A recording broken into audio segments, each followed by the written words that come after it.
What's up, people? It's your man, Urban Lover, coming from the Urban Mobile. Joe Embiid, man, you a freaking mother. No, I'm just joking. Hey, good game, dude. Like 40-something points, 15 boards, 7 blocks. I think, 7 assists? Man, this dude's looking at triple-double, man. Listen, let me share something real quick. I'm going to just get right to the point. Let's knock it out. The Lakers actually play good. I know a lot of people are going to sit there and, they're going to be ashamed. They're going to be upset. Listen, the Lakers play good. All right, number one, I didn't like the idea that first, I'm gonna put it like this. When Luke Walton had Julius Randle in, playing Joe Embiid, I didn't mind at the beginning. But when the Lakers was actually fighting back, but when they went up to like 6 points and Julius Randle picked up his 2 quick fouls on him, I would have quickly went to Andrew Bogut. I wouldn't know Brook Lopez said. The reason why I say Andrew Bogut only because, even though, and I'm gonna be honest with you, because in reality, no matter who you put in on Joe Embiid, none of them could stop him. Both of the Giants, man, they were slow-footed. So he was actually Euro stepping all around them, doing whatever he want. He was having fun. He was in, and I said this in my last video. And I said, Luke Walton, let the guys enjoy the game. Let them have fun again. You know what I mean? Let them loosen up and just enjoy the atmosphere of playing basketball. So with that, I looked at it like this. Jordan Clarkson, he struggled for a minute, but then, he started, picking it up, dropped 20. 2 straight games of 20-plus points. Freaking Brandon Ingram, everybody talking about Lonzo Ball and Kyle Kuzma, and Brandon Ingram was like the odd man out. Nobody talked about Brandon Ingram. Brandon Ingram had a solid, quiet game.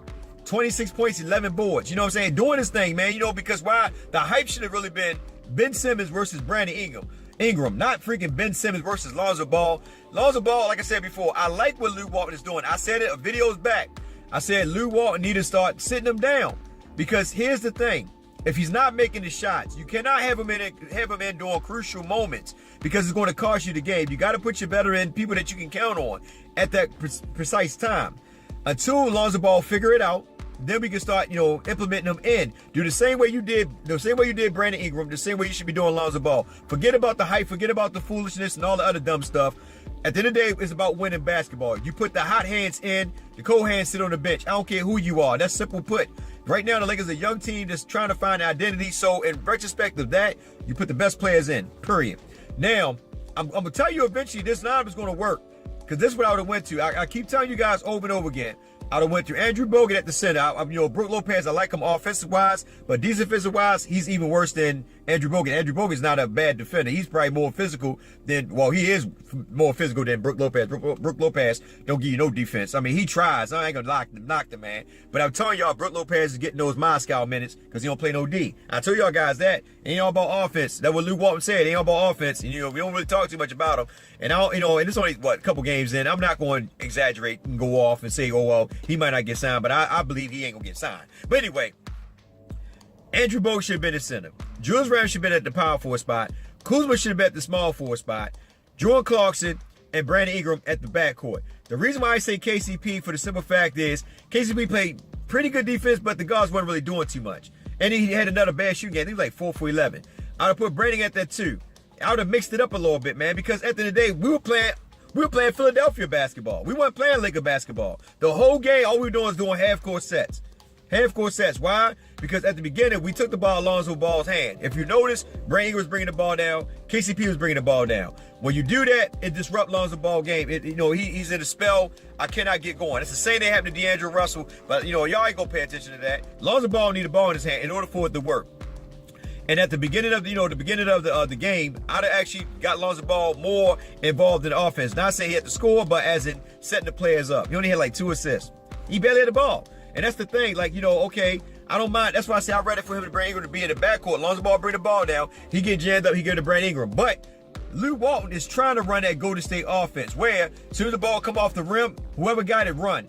So when they do that, Lonzo Ball is no longer a figure. He's no longer the Lonzo Ball that you'll see. They be just like Lonzo Ball, he's just basically there now. Because remember, he can't shoot. The whole point about Lonzo Ball is his passing.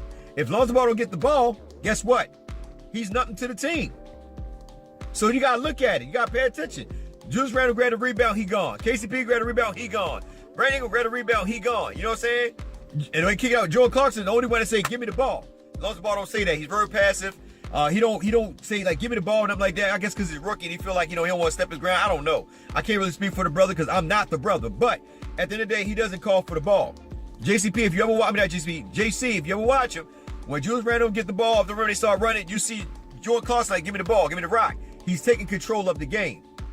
And the funny thing is, he said that he wanted Jordan Clarkson to lessen up on the dribble, the over dribbling. Brandon does the same thing. Brandon does a lot of double dribbling too. Yeah, he had a couple good games, but he does a lot of over dribbling as well. So, and that's the hypocrisy. But I'm not mad at the game. I love the game. I love the point. I knew we were gonna lose because Joel Embiid is a freaking beast. You know what I mean? This guy from the mountains of Yukon. You know what I mean? This guy dunking on freaking elephants back in the days with diapers on. You know what I mean? So you're not gonna beat somebody like that come with a freaking bone for a battle fight. It's not gonna happen. You can hang it up. This guy's a freaking salty warrior. You know what I mean? From the Bung Bung tribe. It doesn't happen that way. I love that man. Listen, I'm an NBA player. I'm an NBA fan. Lakers are my favorite team, but I love the NBA and I love teams. I ain't got no hatred for no team. I love teams. But anyway, him and Ben Simmons, man, almost had a triple-double. 18 points. I think he had like 11, 12 boards. Or was it 10 assists. I think 9 boards, something like that. 10, 11 assists, 9 boards. He's a beast. I would put Julius Randle on him. Reason why? Because he can't shoot. He got a little 15-foot jump with all that, but he can't really shoot. I'll put Julius Randle on him because Julius Randle's weight size would have been pretty much decent against him to keep him off the block. I wouldn't put Julius Randle on freaking Embiid. Embiid can shoot. And now people saying that the double teams, the Lakers, slowing double team and all that. Let me share something with you guys. And y'all sure already know this. From last season up to this season, the Lakers were never good at switching. Never good. We switched too early. And a lot of time what happened is we helped down low. The freaking perimeter shooters are wide open for easy jumpers. And the good thing is that it wasn't really falling for Philadelphia. JJ Redick and them guys wasn't really hitting no shots, so that wasn't bad. But freaking Embiid was doing whatever he went down low. Euro stepping between Brook Lopez. Brook Lopez put his hands up, and he's like, "Oh, we just step around this stop sign." You know what I mean? Like a car. I don't see a stop sign. I'm just go around it. You know what I mean? You don't move the feet. You don't do anything. You gotta be physical on somebody like Joel Embiid. You gotta be up on him, physical, and disrupt his gameplay. If you letting him you finessing. You're the finesse defender, and you just stand there. And you letting him go right around you. Okay, I'm gonna go right around you. I'm putting the ball on the floor. If I'm on the floor and I see that you just standing like this, I'm going to go around you. Andrew Bogut, I think in 20 minutes had like 10 boards. I think he had like 3 blocks or 2 blocks. You know what I mean? He played pretty good. Now, he might, like I said, ain't nobody really going to stop Embiid. But I think at the end of the day, Andrew Bogut would probably be our best shot. At least disrupt him a little bit. He would have got a little physical, probably pushed him or something like that. Got him a little bit, under his skin. And probably like disrupt the whole game. But instead, we go with Julius Randle, and you see us having a chance to win the game. And say you calling a timeout and bringing Andrew Bogut and putting Julius Randle at that powerful spot because you did it early. You put Andrew Bogut and Julius Randle at the same time, where Andrew Bogut was playing the center and Julius playing the power forward spot. The only problem is you don't have a point guard to get them in easy plays. That's my only problem with Luke Walton. You do not utilize the players according to their strength. You know what I mean? You cannot run that Golden State offense with a point guard who cannot shoot. It won't work.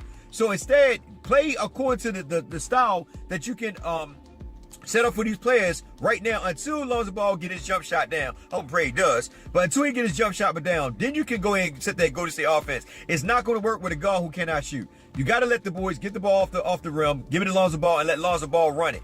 If not, there's no point in putting Lonzo Ball in. I'm just being honest because Lonzo Ball need that ball in his hand in order to make things happen. And also, on top of that, a lot of people like Julius Randle and them actually are contributing off of Lonzo Ball passing skills. You got to give him the ball. And a lot of times, a lot of people ain't notice that, but a lot of times, like I said, they get the ball, they start running, and then they get to a half-court set. They do not freaking do up-tempo where they just run from, coast to coast. They get a half-court set. That means you allow Philadelphia to get back on their defense, set their man up. So now it's harder for you to make shots. All his shots were not easy shots.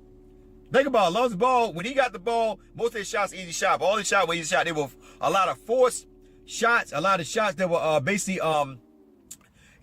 they were defending them pretty good. So it was a lot of forced shots. I mean, a lot of them. And it was a hard, tough shot. Philadelphia not a bad defensive team. They got a lot of tall guys. And that's what I'm trying to tell you guys, man. Luke Walton got to play Brandon at that too. Anyway, it's your man Urban Lowe. It was still a good game. Like I said, they ball out. They just, at the end of the day, they just couldn't do nothing with Joel Embiid. I mean, that's the simple thing as that. If they did Andrew Bogut, it would have changed the dynamic of the game. Anyway, I love you guys. Y'all have a blessed day. Get in the comment section. Tell me what you think. Y'all take care and be safe out there. It's your man Urban Lover, baby.